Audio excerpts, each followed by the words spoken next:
Welcome to Mr. Lightside's Jungle Guide.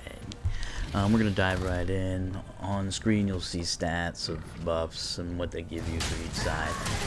And I'll do that throughout the video. What you have here is you want to take physical damage dealers in the jungle to the red buff. And if you're using someone like Countess or Shinbi, you definitely want to start off with blue. It just gives you mana regen and stuff like that. And feel free to pause anytime to check those stats out. What you want to do is, while you're clearing it, kind of pay attention to the lanes and see what's gankable. You want to be as active in lanes as possible. You also want to be warding as much as you can. Warding in their jungle, warding your own jungle. This will help you get picks on jungle invades and just seeing them doing camps and struggling or with low health, and that will help you stay ahead as well. The only reason you'll be clearing the 4 smaller camps on each side is to try to catch up, or just running in between. There's just nothing to gank. Realistically, you should be looking to invade, especially if you have a magic duo on my side, because that'll help you out a lot, keeping the jungle down. And then I'll show you a neat little trick when you're trying to gank mid.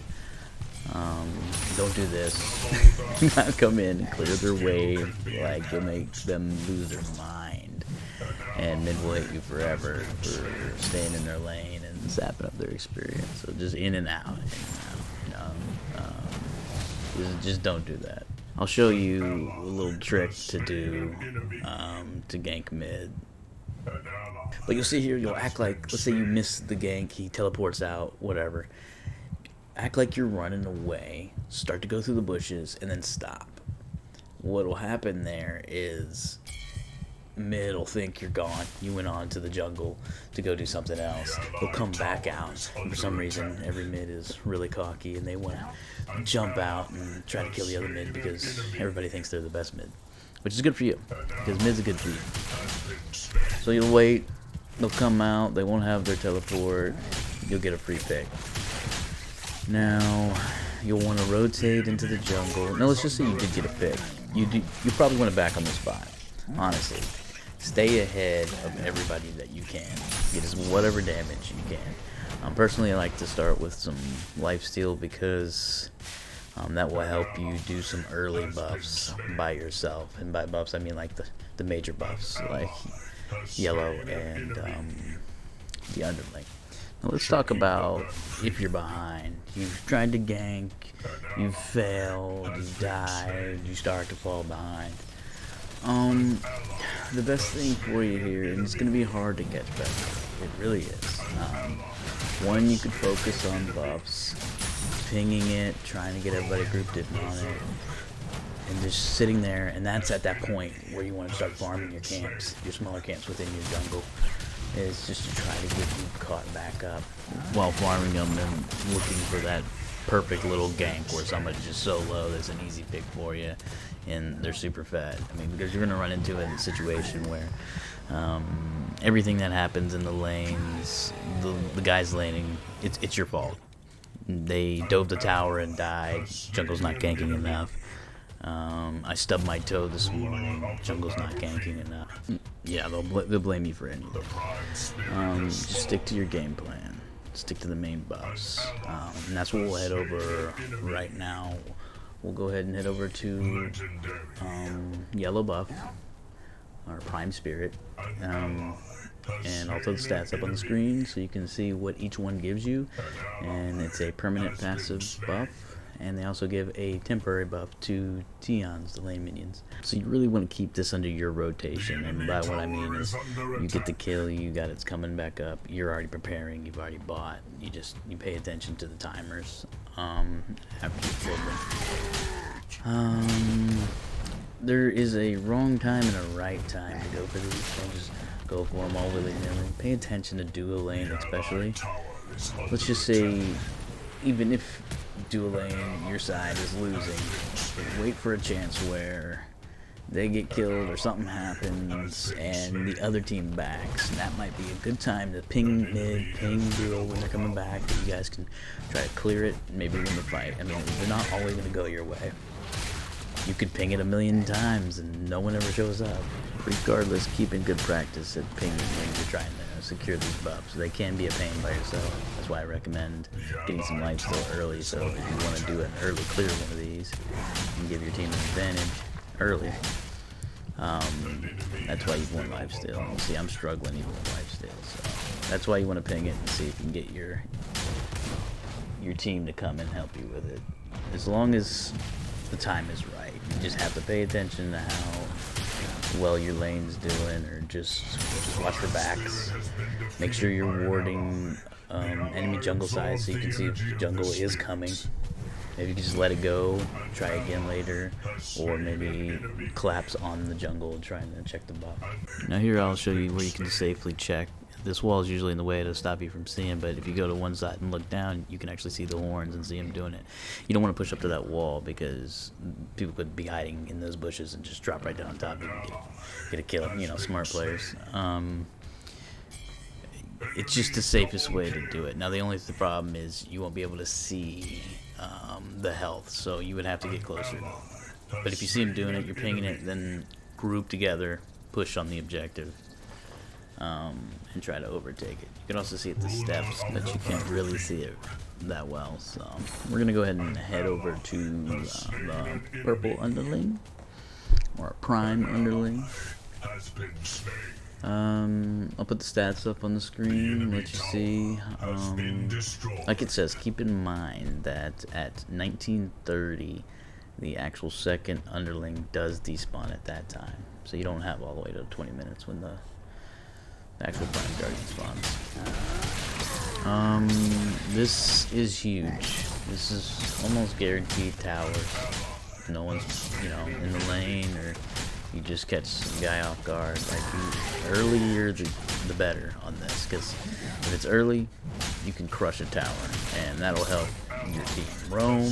You'll have more space for ganks. Like, this thing is big. I'd say it's almost more important than getting those permanent buffs, just because you can do a lot with it. You can help your team out, like I just did. You should have done that ahead of time, but make sure you're always warding, seeing if the jungle's coming, seeing if someone's watching. Just keep yourself protected. Call on solo to come help you, or mid. You know, always ping your objectives. And then a neat little trick with it is, if they're doing prime or you get yellow prime, you can come through here and dump it on them. It'll push everybody back. You can go in for the steal. It'll start heading to lane. So I mean, it's a neat little trick that you can use with it. And a lot of people don't know really is you can actually take these things and spawn them right on top of the tower, and that does a big chunk of damage. And it's already on it, and then it's killing it. Like that does way more damage just calling it right on top of the tower. Now if the lane's clear, you can follow it up there. It has a big aura around it. I don't know what that does. There's no like specifications if it gives like a buff or a debuff to anything. I don't really know. It might just be, you know, aesthetics. But you know, you can beat on this if you can, but realistically you don't even want to, at this point you wouldn't want to stay there and try to beat a kill. So just let it hit it once and then walk away, and that'll be more than enough. Now here I'll show you how to base check basically prime without being in a crazy amount of danger. You're gonna want to like come around the back side, maybe even through solo lane, and you can see the health from the back side, as you can see. And then I'm gonna go ahead and do this real quick and show you a little trick, how to almost kind of like backdoor and inhib when you have towers down. So here what you would do is you take the prime underling, and you if you'd see duo lane pushed up, or you see most lanes pushed up and none paying attention, you could come right up here and summon it right on top of the thing and go in for the kill. Beat this thing until it is dead. You could almost die for it, honestly, but you don't have to. Don't die for it. And then walk away, and boom, that's like basically a free inhib. You'll either force people to back and get your guys pushing up, or you might save something on an objective. It's just a really nice way to kind of do a underling backdoor on a inhib. So use this when you can, or you can just use it to finish off that final tower. It's totally up to you. It'll be situational. Now, before we get to Big Purple, I want to touch base on something that a lot of new players will run into. These fog walls cannot be passed through on the enemy side. You just cannot go through them. So if you're at their inhib and you're trying to get out of there because you're in trouble, do not try to go through these, because you cannot, unless you're like Gideon or Bang Mao. Anybody with a teleport. I know Kalari can dash to people through it on the enemy side, so I mean, if you make a play that way, do so. But yeah, just never try to go through those fog walls. Also use these cuts to gank people when you're up against the inhibs. You can use those little cuts. If somebody's pushed up a little bit, clearing creeps off the inhib, you could actually come in behind them and take care of them. So yeah, so we're gonna head over to Big Purple, Prime Guardian. Alright, Prime Guardian. Big boy. I'm gonna put some stats up. It's a rough estimate, or I think it's a percentage that it gives you, but I had some hard numbers that it gave me at the time. So, just to give you some reference of what kind of buffs you get from it.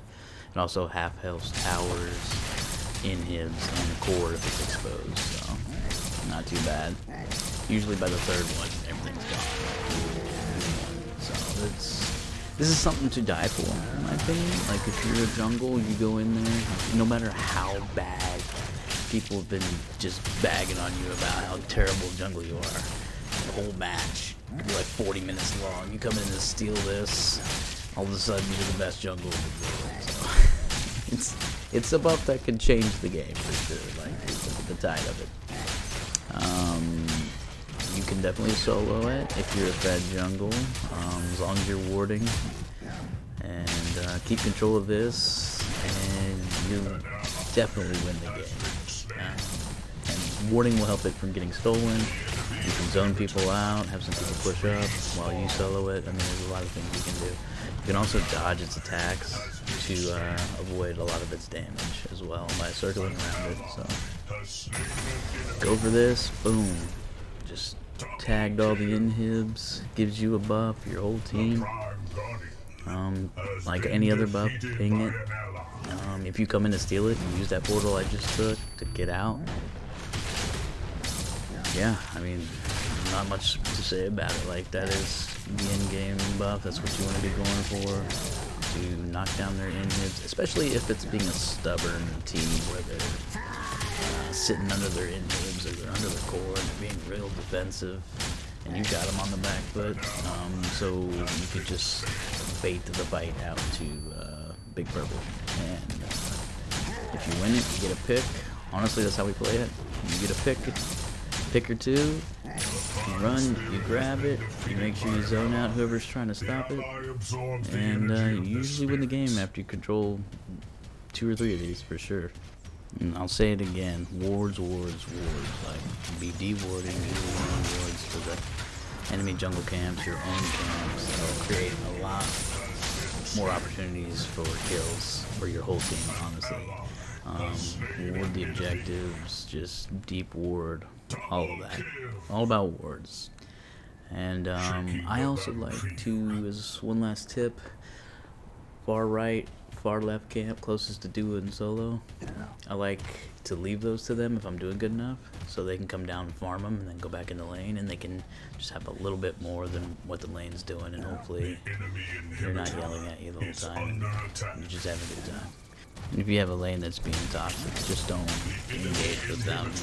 Just let them be themselves, and you just keep doing what you're doing and trying to stay on top. Sometimes when you have a lane that's overly fed on the enemy side, it's near impossible to gank, so you just look for those perfect opportunities. Just find the lane that's feeding you the most, honestly. Don't be afraid to gank a lane more than once in a row. And yeah, hopefully this guide gets you guys some more victories, and you have a lot more fun playing the game as a jungle. As always, stay lit, my friends.